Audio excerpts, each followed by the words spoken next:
Our guest today is Lauren Potgieter from O'Keeffe and Swartz BPO. Lauren is the commercial executive there and responsible for the inbound traffic. Am I correct in that, Lauren? That's 100% correct. Great stuff. And you come from I've worked it out there, 21 years in call centers, starting out in 99 as a call center agent and now as a BPO commercial executive. Lauren, I'm going to be very interested to hear from you around the operations. Can you describe the operations of O'Keeffe and Swartz before COVID? So back in the days of normal. Back in the days of normal, it's your typical outsourced contact center on-premise, all your back office support functions sitting on-premise, your inbound agents sitting on-premise. That was before COVID. I think after COVID, a lot of things has changed. Okay, give us some idea of the scale or the scope of the operation. How many agents did you have on premises? Our business consists of about 650 odd staff on premise, consisting of both inbound as well as outbound individuals with all your back office support environments. So we've got all our verification officers, quality, etc., sitting on premise. We've been in business for 26 years.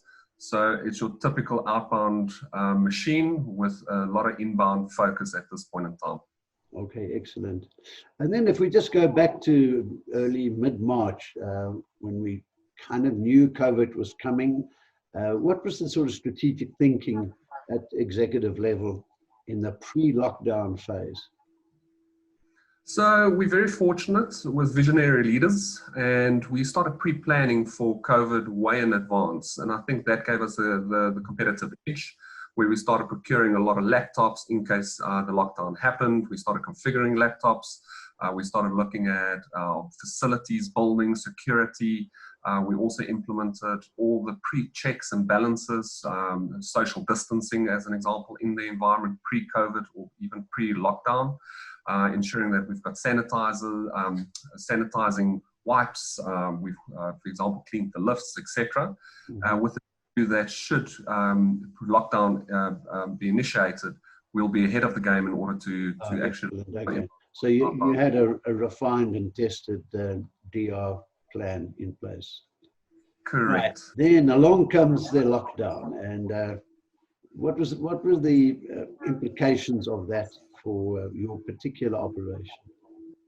So the lockdown, I think, it came quicker than we thought, which obviously put us a bit on the back foot. However, if I say a bit on the back foot, we had to quickly actually get the staff out of premise and put them in the environment. And I think that by itself is quite a challenge. People are located in different areas. We had to organize taxis in order to go and drop the guys, making sure that the laptops or equipment is secure. So it was quite a big task setting up individuals at home and getting them connected. Okay, excellent. And now we're 3 weeks into lockdown, and you sitting at home, you're locked down as well, I'm sure. How are you finding managing your operation remotely? Rod, to be honest, I think the first week was quite challenging. And the reason why I say that is individuals getting them connected in the morning. Not all your individuals are that tech savvy. You had to remote desktop into their laptops, as an example, help them get their phones sorted. Applications didn't launch. But I think post the first week, we are running like it's business as normal. We check in the mornings, all the staff check in. You've got your team meetings via Skype or WebEx, Zoom as an example. So it's now just business as normal, driving productivity, measuring the right things, and actually ensuring that you deliver against your SLA and contractual agreements. Okay. Any particular challenges that really needed a lot of executive input to overcome? For us, connectivity was a huge challenge. So we had to come up with creative ideas in order to make sure that the staff located at home can connect. That's still an ongoing challenge. From a staff point of view, yes, you've got your normal operational challenges. People AWOL, funny enough. Being during lockdown, you ask yourself, how do people AWOL? But they do. So how do you get your equipment back? That was another challenge. And also faulty equipment also was another big challenge. How do you get faulty equipment from the resource back into the environment and deploy them with a new laptop as an example. And that's where a lot of management focus was spent, and also on staff motivation and driving productivity, efficiency in with people sitting at home and keeping them engaged. Keeping them motivated and driving it through, yeah. Correct. Let's face it, nobody has the crystal ball to see the future. And even this morning on radio, there's a rumor that the lockdown might be extended by another period. There'll be an announcement sometime today. But let's assume post-lockdown, post-COVID, we're back into the clear, into a whole new world of what is the new normal that you see post-COVID? Are we all going to go rushing back into bricks and mortar?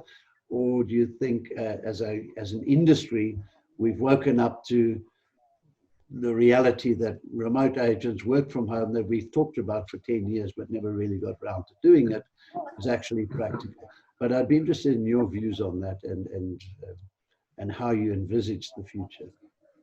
So I think you're spot on, to be honest, Rod. I think COVID is going to change the landscape of our industry.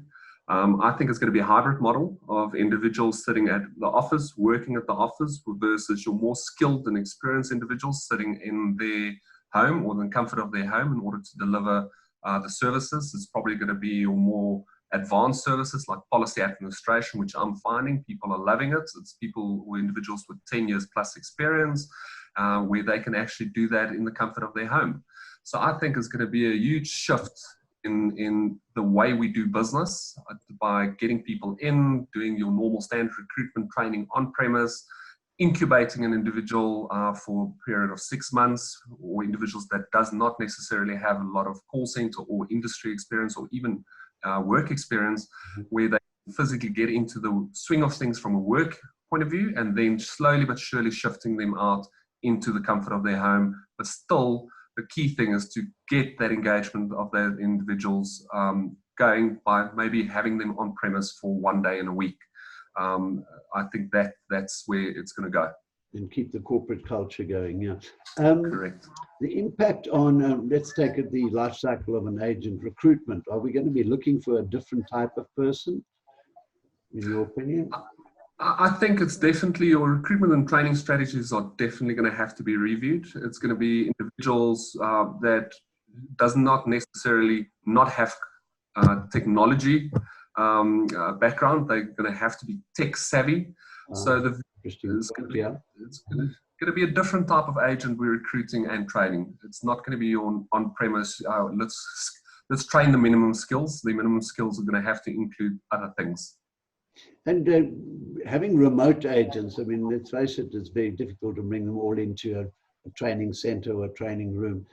How do you see remote training working? So that's one thing we also had a look at, to be honest, Rod. So your learning management systems is definitely something that's going to start growing, where individuals, even at home, need to be upskilled. So you're going to have to deploy those type of systems, even like lynda.com, where people can upskill themselves, how to do agile, how to do advanced Excel formulas, but having a company standard which you can roll out remotely through an LMS system. Interesting. And growth in the industry, or do you see recovery happening, or are we going to be stagnating for a while? I think South Africa is definitely, as an outsourcing destination, going to grow, in my opinion. If you look at what's happening or what happened globally through COVID, a lot of centers closed down. They were a little bit on the back foot through COVID. And South Africa, if you look, there's a lot of interest already in South Africa. I've heard about 150 outbound seats, which has just landed, where people are growing their existing operations. Mm-hmm. Also in a very fortunate position. We've also been approached by a lot of the big banks in South Africa to say, guys, we've got this product or service, can you please help us to deploy it? So I think we're in a very fortunate position, and growth is definitely on the horizon for us as a country and an outsourced destination. Yeah, that's good news from a job creation point of view, or job retention as well. Correct. Ron, just before we wrap on this, any particular message to the industry that you might have? Any last thoughts? As an outsource professional, I think the industry has done a phenomenal job. I think everybody's pulled together, and I think by doing this, we as outsourcers will actually grow our industry. And I think we just need to pull together a little bit more and just get through it, and we would come out shining. So well done to everybody. Great stuff, Lon. Thank you, Lon, for joining us today, and all the best with your operations. Thank you.